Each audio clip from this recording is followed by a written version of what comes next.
Hello and welcome back to my channel. I'm Helen and today I'm going to be talking about the books I read in March.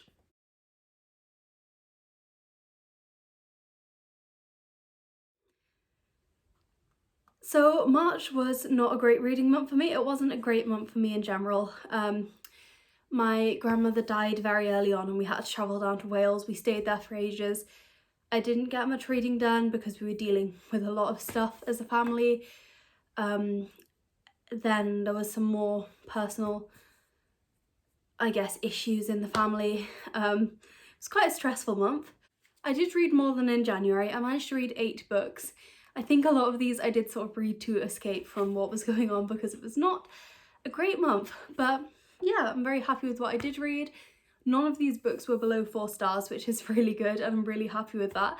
And yeah, they're all books I'm going to really enjoy reading and rereading in the future. So the first book I read this month was The Library of the Unwritten by A.G. Hackworth. This I gave 4.5 out of 5 stars to, and it's the first book in a new series. It follows Claire, who is the head librarian of the Unwritten Wing, a place where unwritten books go. And when a hero escapes from a book, she is forced to go on a sort of chase across multiple different worlds to try and get him, and a much bigger problem, sorted. I really enjoyed this. It was really good and I really recommend it. It had my favourite trope of a book within a book. The setting was fantastic. I loved all the journeys across separate worlds and the characters were so lovable. There's 3 main perspectives in this book and all of them, 4 main perspectives in this book and all of them are so much fun to read from the perspective of. I can't wait for the next book in the series. I then read Down Among the Sticks and Bones by Seanan Maguire. This is the second book in the Wayward Children series. The Wayward Children series follows children who find doors in worlds and go through them into other worlds. So for example, Alice in Wonderland, The Lion, the Witch and the Wardrobe. It doesn't follow these stories, these are just examples where they find portal worlds. And the first book, Every Heart a Doorway, was about the school that they go to. This book was set in one of the portal worlds and we followed 2 characters from the first book, Jack and Jill. I ended up giving this 5 out of 5 stars. I really loved it. I'm always amazed at Seanan Maguire's writing and the atmosphere and aesthetic of this book was brilliant. I loved it. It was so good and yeah, I highly recommend this series.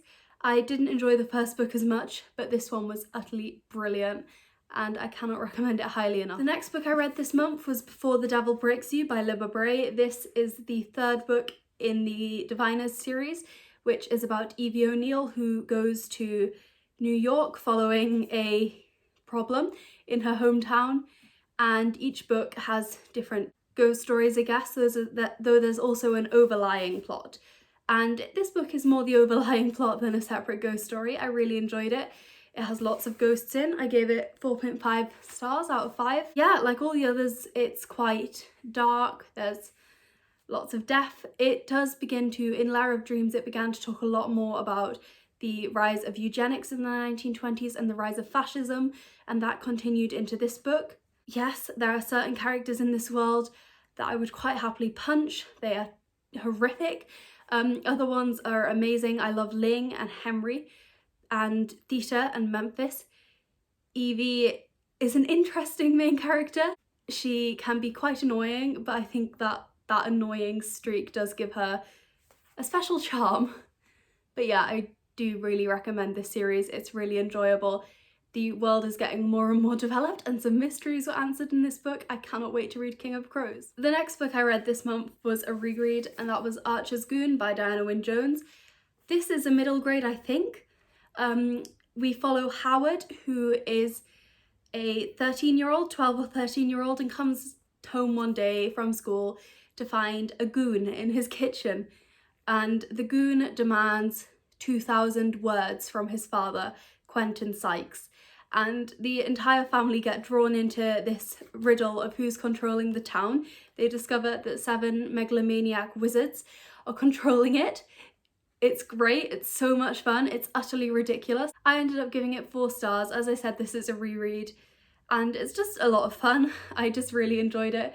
The characters are very amusing and like all of Diana Wynne Jones' books, there's actually a really good twist as well as some moderately poignant messages. I then read The 10,000 Doors of January by Alex E. Harrow.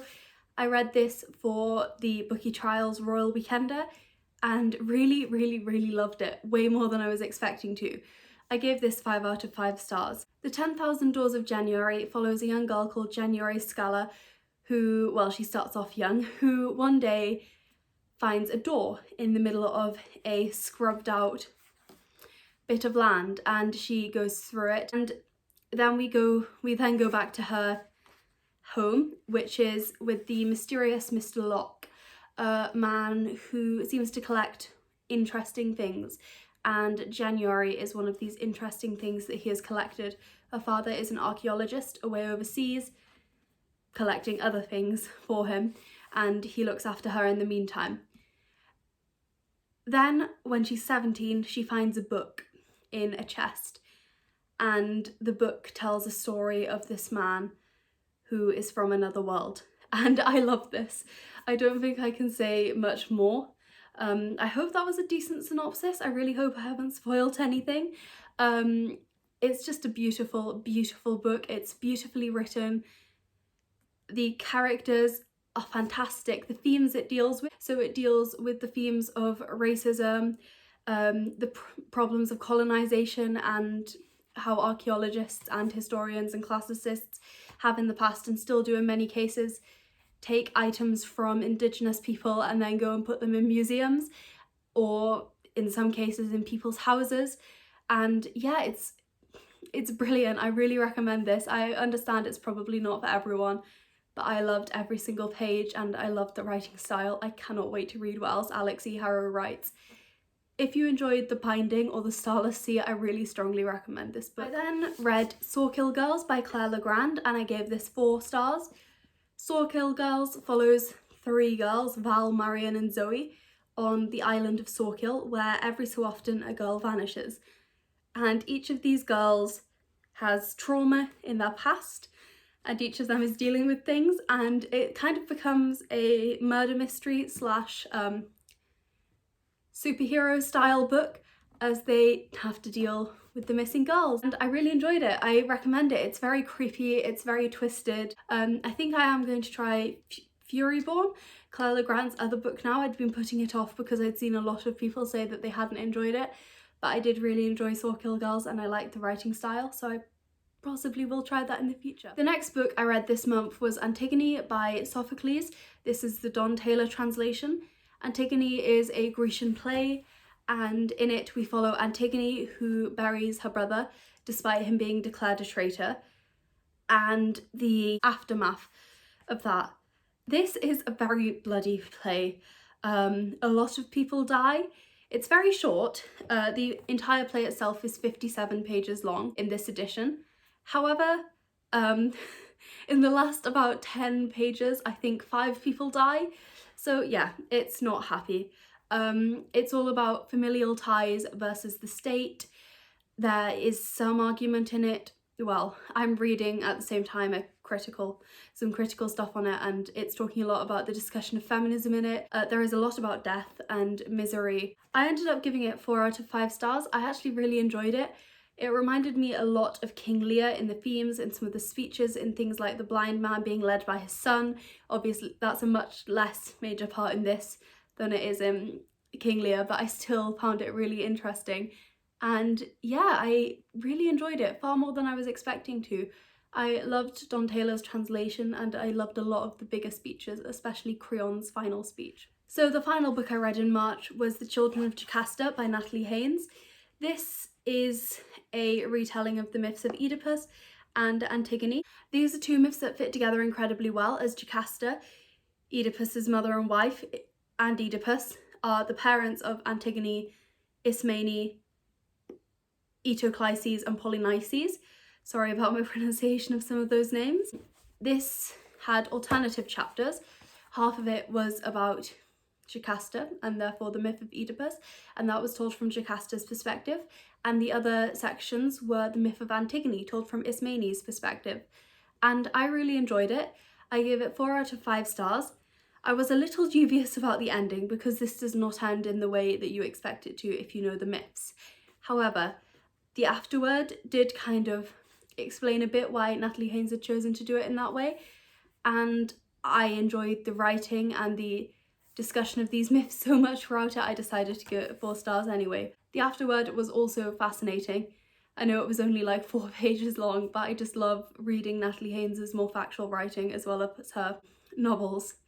So yes, it was a really good read. There are quite serious trigger warnings in this for depression, suicide, gore in general. There's multiple scenes of murder, some quite graphic depictions of pregnancy, and a rather graphic depiction of a dead body.